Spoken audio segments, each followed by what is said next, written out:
Portable TV. Come watch with me.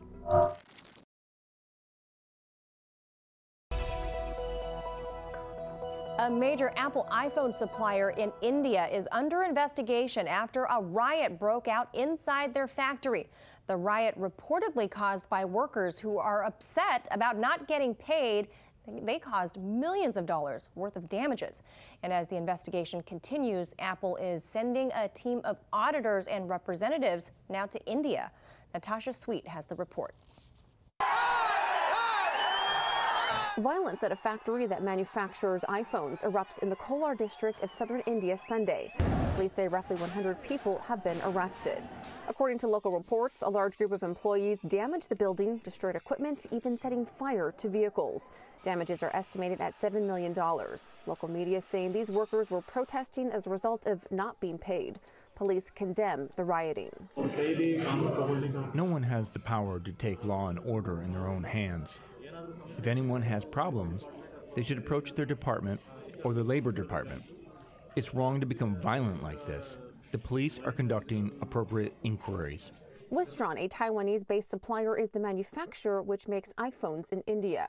The U.S.-China trade war helped pave the way for India to become a manufacturing alternative to China for Apple and other big tech companies. Here you see Apple CEO Tim Cook meeting with Indian Prime Minister Narendra Modi back in 2016, discussing possible investments in India. Apple started making iPhones in India in 2017 through 3 different manufacturers, including Wistron. The factory violence comes as India faces a recession. New legislation is looking to reform labor laws, which locals have protested against. The law passed will reportedly enable companies to easily fire employees. The legislation will also make it more difficult for workers to unionize or go on strike. Apple said employees and auditors were being sent to India this week to aid in the investigation and to see if workers were being paid. Plans have been in the works for Apple to open its first physical retail store in India come next year. Reporting for In Question, Natasha Sweet, RT. So as the investigation continues at this facility in India and production now suspended, how is this going to impact the workers there? Joining us to discuss all of this, host of Boom Bust, investigative journalist Ben Swan. So Ben, what exactly are these workers claiming?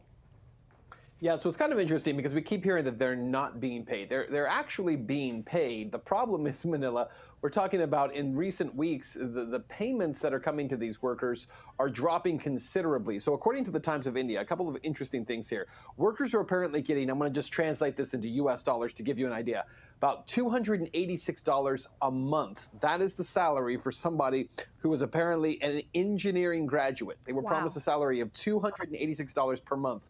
But over the last few weeks, that amount has been declining. It's dropped about 40% now to around $163 a month. So workers are getting frustrated over that. But then you also have to take this into account, that the majority of these workers say that their salaries are as low as $6.80 per month. So when we see these guys rioting and they're tearing the building apart and $7 million worth of damages, you would think it would make a whole lot of sense just to pay them some kind of a decent wage rather than dealing with all the aftermath that's come from nickel and diming these guys. Yeah, I'm curious to know why the payment problem started in the first place. I mean, this isn't just the factory workers, right? I mean, it's important to point out, like you said, some of these guys are actually engineers.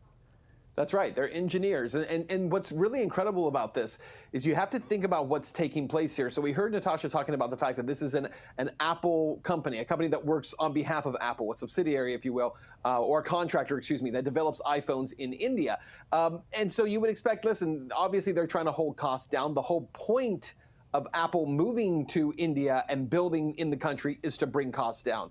But again, we're talking about unbelievably low wages. And when you're a company like Apple, one of the richest companies in the world, why are you allowing this to take place at all? And let's not pretend that Apple thinks that these guys are getting good wages and cares about that. Apple notoriously builds phones in China at incredibly low wages for the people there, and the same thing is happening in India.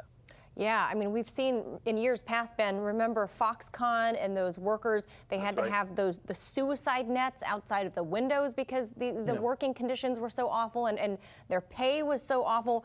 Well, that said, we've seen the damage that the workers caused. What kind of kink does this put in the production process? Any timelines, the supply chain? Does this slow things down for the Christmas holiday? Well, it's only in India because remember, the whole point of this is that Apple was essentially trying to get around these massive import fees. India has very high import fees for any products that are built in China and then shipped into India. So what Apple's trying to do is get around those import fees and build the phones actually in India that are sold in India. So these are not phones that we would be getting here in the United States. These are phones that are specifically being made for India. And the reason for that is because Apple only has about 3% of the market in India. The phones are too expensive there. They're trying to bring down the cost of those phones. And again, production in India would help with that process. But so it's not really going to affect holiday sales in India because obviously you're such a small portion of the cell phone market there. But this certainly doesn't help Apple's case. If you're trying to build up brand loyalty in a country like India and you have workers destroying a building and destroying a factory that they're working in because they're not getting paid, I would say there's far more damage being done to Apple's reputation in India if you're trying to build up a loyal audience and trying to get people to try this phone for the first time. Yeah, Ben, I gotta ask then, if they only have about 3%, Apple that is, in India, I gotta ask, is the #1 phone there a Huawei phone? You know, I don't know the answer to that. I would suspect that it is, but we also know that the government of India is pushing Huawei out. So Samsung is very strong there, and there are other phone makers who are there. Huawei obviously is pretty strong, but again, you're going to run into the same import shipping coming from China and into India. So then obviously this has got to be the specific reason that Apple is doing business in India is to skirt around these China, the cost of bringing the phones from China into India. That's right. That's exactly why they're doing it. That's why they've started building specifically in India. And again, I just got to say, you know, for a company like Apple that is worth so much money, that has so many billions upon hundreds of billions of dollars running through their company, and let's face it, Apple is the most valuable company in the world, rivaling Amazon.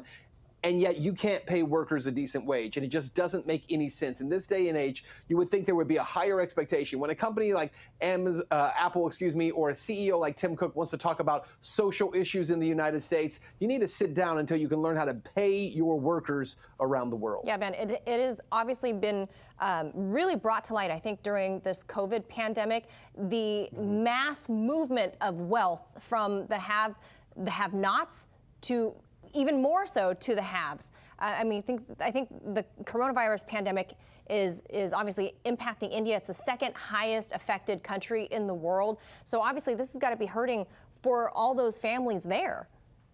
Oh, yeah, no question about it. I mean, to your point about the wealth issue, just think about the United States. In the United States, since the beginning of lockdowns, U.S. billionaires have collectively increased their wealth by $1 trillion. That's trillion with a T, $1 trillion. U.S. billionaires are now worth $4.1 trillion collectively. That is more than twice as much as 165 million Americans on the lower end. 165 million people have half the wealth of the U.S. billionaires. And again, that's an increase of $1 trillion since 9 months ago when the lockdown started. Yeah, then you have a billionaire like Tim Cook over there shaking hands and asking these people to do the work for them.